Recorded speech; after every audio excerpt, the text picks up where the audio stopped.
part of spiritual development is to recognize the satanic tendencies that characterize you and to fully wrestle with them and to integrate them. That's the thing. It's not so much to cast them away. It's to transmute them. And you can see the difference between people who've done that and people who haven't, at least to some degree, because people who haven't integrated the shadow at all are naive. And you can tell that when you look at them, and you can tell that when you talk to them. And because they're naive, they're often resentful as well because they get taken advantage of. And someone who's integrated that more, they're dangerous in the martial arts sort of way, which is they're dangerous, but they don't have to use it because their presence radiates implicit potential for havoc. And that's really necessary. It's one of the things that gives people self-respect. If you're harmless, you're not virtuous. You're just harmless. You're like a rabbit. A rabbit isn't virtuous. It just can't do anything except get eaten. It's not virtuous.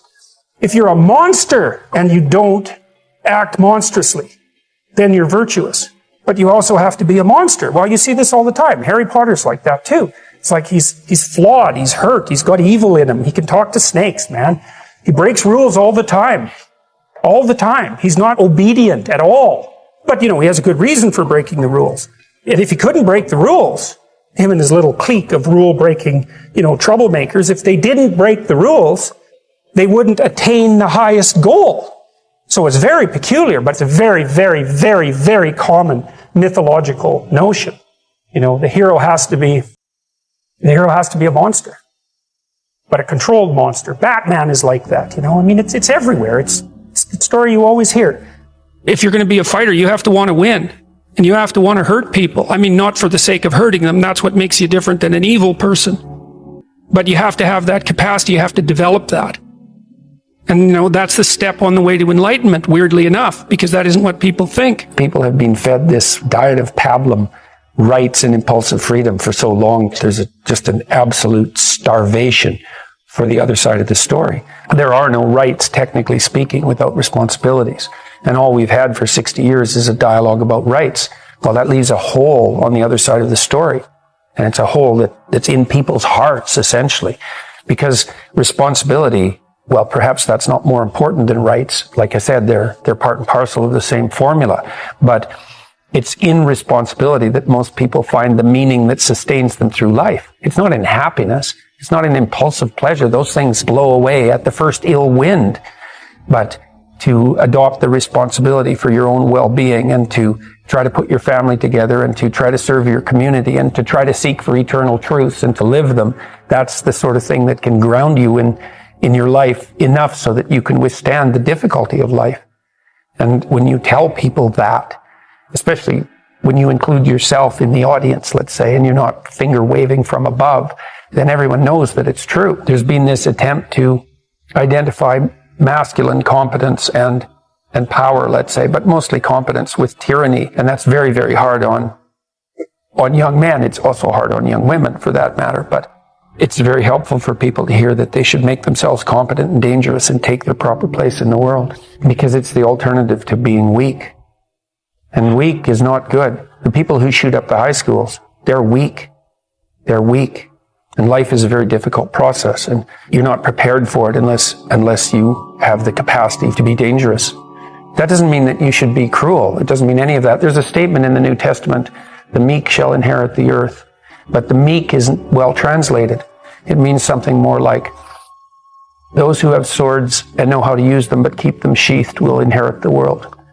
That's a way better way of thinking about it. You have to be powerful and formidable and then peaceful, in that order, right?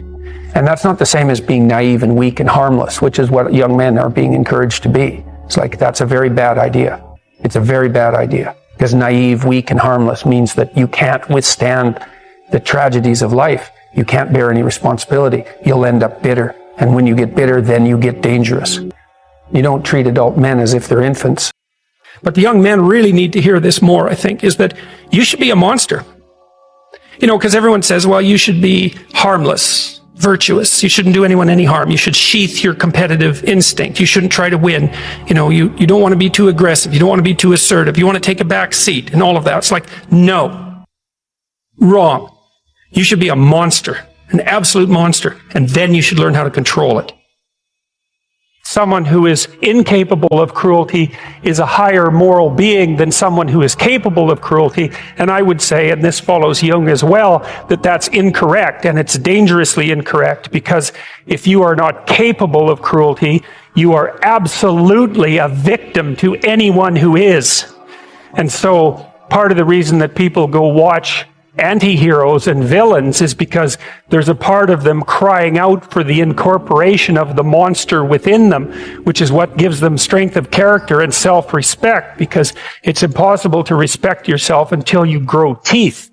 And if you grow teeth, then you realize that you're somewhat dangerous, or maybe somewhat seriously dangerous, and then you might be more willing to demand that you treat yourself with respect and other people do the same thing. And so that doesn't mean that being cruel is better than not being cruel. What it means is that being able to be cruel and then not being cruel is better than not being able to be cruel. Because in the first case, you're nothing but weak and naive. And in the second case, you're dangerous, but you have it under control. And, a lot of martial arts concentrate on exactly that as part of their philosophy of training. It's like, we're not training you to fight. We're training you to be peaceful and awake and avoid fights.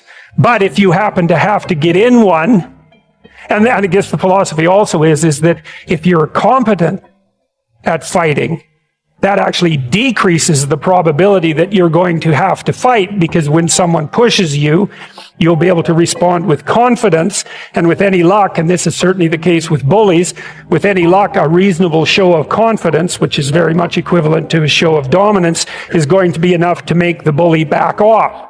And so the strength that you develop in your monstrousness is actually the best guarantee of peace.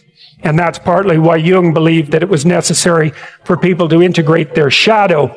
And he said that was a terrible thing for people to attempt, because the human shadow, which is all those things about yourself that you don't want to realize, reaches all the way to hell. And what he meant by that was, it's through an analysis of your own shadow that you can come to understand why other people are capable, and you as well, of the sorts of terrible atrocities that characterized, let's say, the 20th century. And without that understanding, there's no possibility of bringing it under control.